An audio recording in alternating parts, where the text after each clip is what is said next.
Атамбаев айтып атат, мен кагаз жүзүндө бүт бардык суроолоруңарга жооп берейин деп атат. Түз эфирден берейин деп атат. Түз эфирден. Мен кезинде Атамбаевка айттым эле. Чыгып сүйлөгөндө мыскылдап. Мына өзүнүн айылынан ушундай добушка ээ болду деп сүйлөгөндө Атамбаев. Мен ошондо айттым эле. КТРыңды чакыр, ЛТРыңды чакыр, түз эфир менен бир жашыкты ач. Эгерде ошол жашыктан Мадумаровдун пайдасына бир бюллетень чыкпаса, мен чоң саясаттан убада берем, кеттим деп. Ошого бара алган эмес. Бүгүн Атамбаев айтып атат. Түз эфирди чакыргыла, мен бардык суроолоруңарга ачык жооп берейин деп атат.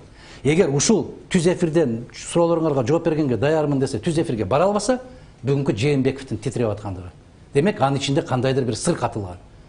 Кандай дейсиз? Мына журналист катарында сиз кызыктарсызбы? Атамбаевди ушундай коюп алып, суроолорду берип, ошол суроолорго алып так жооп берсе. Туура эмес жооп берип атса, катуу жазалаш керек. Туура эмес туура жооп берип атса, баракелде деш керек. Эмнеден коркуп атат бүгүнкү бийлик анын түз эфирден бардык сурактарга жооп берүүсүнөн? Эмнеден коркуп атат дейсиз?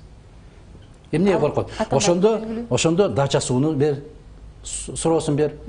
Ошондо Батукаев боюнча бер. Ошондо Текебаевдин камалышы боюнча бер. Ошондо башка саясатчыларга баягы шайлоолордун өтүшү боюнча бер. Ошондо Жээнбековдун сырттан миллиардтан ашык сом акча алып келип шайлоочуларга тараткан боюнча бер.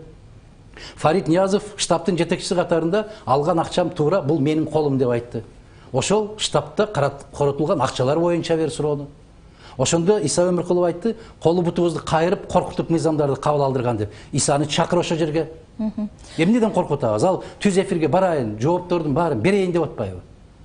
Демек, ошол маселенин чындыкка чыгышына бүгүнкү бийлик титирейт, коркот. Кандайдыр бир деңгээлде тиешеси бар сыяктанат. Күмөн.